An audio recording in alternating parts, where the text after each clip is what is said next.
आज हम एक्सरसाइज 1.1 का क्वेश्चन नंबर 4 देखते हैं। इसमें हमें बोल रहा है कि right the following sets in set builder forms. हमें इसे सेट बिल्डर फॉर्म में लिखना है। हम जानते हैं सेट बिल्डर फॉर्म में किस तरह से लिखा जाता है। अब हम देखते हैं क्वेश्चन नंबर 4 का फर्स्ट पार्ट। इसमें हम देखते हैं कि इसमें हमें दिया हुआ है 3, 6, 9, 12, मतलब कुछ 3 का मल्टीपल हमें दिया हुआ है। तो हम सेट बिल्डर फॉर्म में किस तरह से लिखते हैं, इस तरह से लिखेंगे कि the set of all x such that x equal 3n। X equal हमारा 3n है, मतलब x जो है हमारा 3 का मल्टीपल है। और n belongs to natural number, n हमारा नेचुरल नंबर से बिलोंग कर रहा है। और n कहाँ से कहाँ तक वेरी करता है, हम इसे लिख सकते हैं n इक्वल 1 2 3 4 1 2 3 4 4 से 12 ये हो गया हमारा। या फिर इसे हम n को इस तरह से भी लिख सकते हैं कि n हमारा 4 से लेके। अब हम क्वेश्चन नंबर 4 का सेकंड पार्ट देखते हैं। ये है हमारा 2 4 8 16।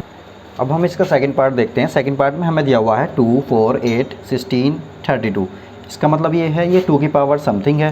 तो इस सेट को सेट बिल्डर फॉर्म में इस तरह से लिखेंगे कि the set of all x such that x equal हमारा 2 दी पावर n। और n यहाँ पर क्या है, हमारा नेचुरल नंबर है।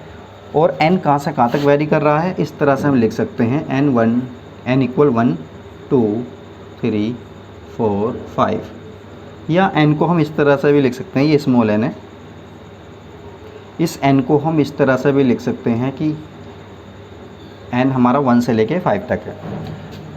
अब हम इसका थर्ड पार्ट देखते हैं किस तरह से होगा।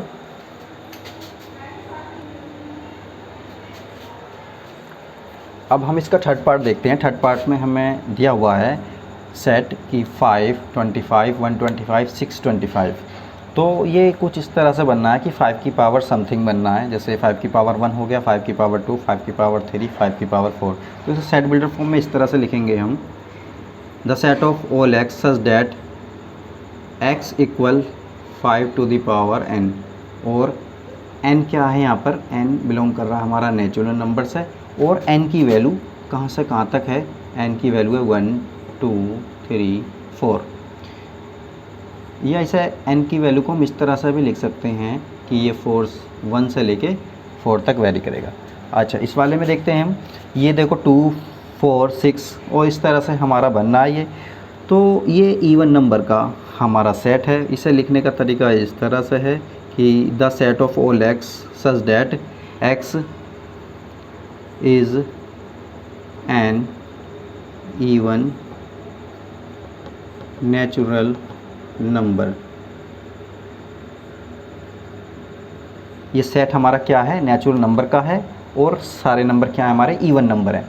क्योंकि जो इवन नंबर हैं हमारे वो माइनस में भी इवन नंबर होते हैं, जैसा कि -2 -4। लेकिन यहाँ क्या है, ये नेचुरल नंबर है। तो इवन नेचुरल नंबर का हमारा ये सेट हो जाता है। इसका लास्ट पार्ट हम देखते हैं 1 4 9। तो इस तरह से बनना है, मतलब ये है कि ये स्क्वायर है किसका, 1 का, ये 2 का स्क्वायर है, ये 3 का स्क्वायर है, और डॉट डॉट ये 10 का स्क्वायर है। तो इसे लिखने का तरीका ये है the set of all x such that x equal n square. और n की वैल्यू हमारी कहाँ से कहाँ तक वेरी कर रही है। n पहले ऐसे लिख लेते हैं कि ये नेचुरल नंबर है। और n की वैल्यू कितनी है हमारी, 1 से लेके 10 तक। ये हमारा क्वेश्चन नंबर 4 हमारा कंप्लीट हो जाता है। अब हम क्वेश्चन नंबर 5 की तरफ को चलते हैं।